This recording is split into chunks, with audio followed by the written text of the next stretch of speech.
A very good morning to all of you students.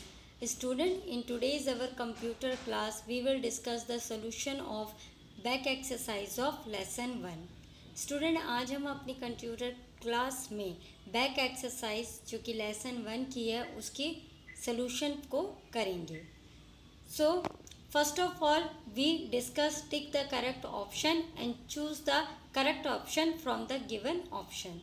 तो सबसे पहले हम टिक द करेक्ट ऑप्शन जो है हमारे उनका सोल्यूशन करेंगे और इसके लिए हम दिए गए ऑप्शंस में से करेक्ट ऑप्शन को चुनेंगे.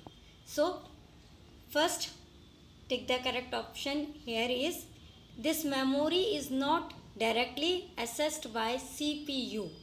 There are two options, primary memory, secondary memory.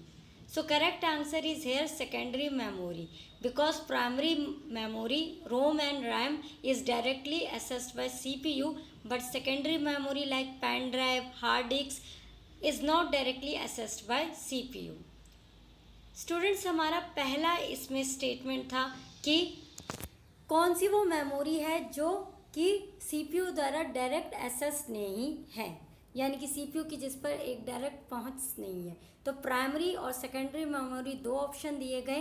Primary memory में रैम और रोम आते हैं जिस पे कि CPU की डायरेक्ट एक्सेस होती है, मगर सेकेंडरी मेमोरी जैसे कि हार्ड डिस्क है, पेन ड्राइव है, इनमें CPU की डायरेक्ट एक्सेस नहीं होती है. तो हमारा फर्स्ट ऑप्शन इसमें है secondary memory.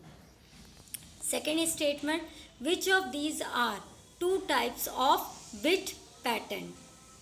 Students, as we already read in our earlier sessions that there are two types of bit patterns, and correct answer is here ASCII and EBCDIC. These are two types of bit patterns used nowadays by different computers. Student, हमारा दूसरा सवाल यह है कि कौन से दो तरीके के बिट पैटर्न्स है. यहाँ पे हमारे दो ऑप्शंस दिए गए और उसमें से हमारा सही ऑप्शन है ए ऑप्शन, यानी कि ASCII और EBCDIC. ये दो तरीके के आपके ऐसे बिट पैटर्न्स है जिनका इस्तेमाल कंप्यूटर्स में आजकल किया जाता है. Third statement, general purpose software is a type of this software.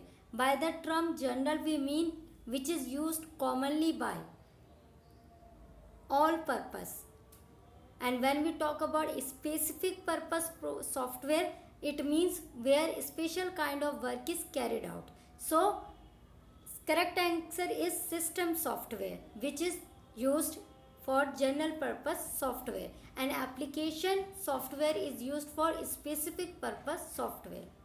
So student, जब हम बात करते हैं कि जनरल पर्पस सॉफ्टवेयर क्या है, तो वो सॉफ्टवेयर है जो कि सभी जो कॉमन काम होते हैं, सामान्य काम होते हैं, उनके लिए आपका इस्तेमाल हो सकता है. और एप्लीकेशन सॉफ्टवेयर का इस्तेमाल तब किया जाता है जब हमें कुछ खास तरीके के काम को करना होता है. तो हमारा सही आंसर इसमें है system software.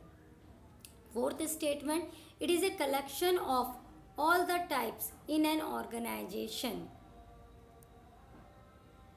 So collection of files in an organization is known as database, where records of all types of files are kept. Student, हमसे पूछा गया है कि यह एक कलेक्शन मतलब कि एक समूह है सारी फाइल्स का किसी ऑर्गेनाइजेशन में, तो इसे हम डाटाबेस के रूप में जानते हैं और हमारा करेक्ट आंसर यहाँ बी डाटाबेस है. Fifth option, these keys open task manager window. There are two types of keys given below, Control plus Alt plus Del, and second option is Shift plus Del. So the correct answer is Control plus Alt plus D. This is the shortcut keys by which we can open Task Manager window. Student, हमें पूछा गया है कि कौन सी keys है जिनका इस्तेमाल करके हम टास्क मैनेजर विंडो को खोल सकते हैं. इसमें कंट्रोल आल्ट प्लस डी वाला एक ऑप्शन है और दूसरा है शिफ्ट प्लस डेल. तो यहाँ पर सही ऑप्शन हमारा है कंट्रोल ऑल्ट प्लस डेल. हम इसका इस्तेमाल करके अपने टास्क मैनेजर की विंडो को खोल सकते हैं. Student, answer of all the options are correct ticked by me, as you can see in the picture, and by seeing this you can do your work in your copy. Student सभी answers को हमने red colour के tick mark से टिक कर दिया है और आप इसे देख करके अपने काम को कॉपी में कर सकते हैं. Student, hope you like this session. Have a great day. Thank you.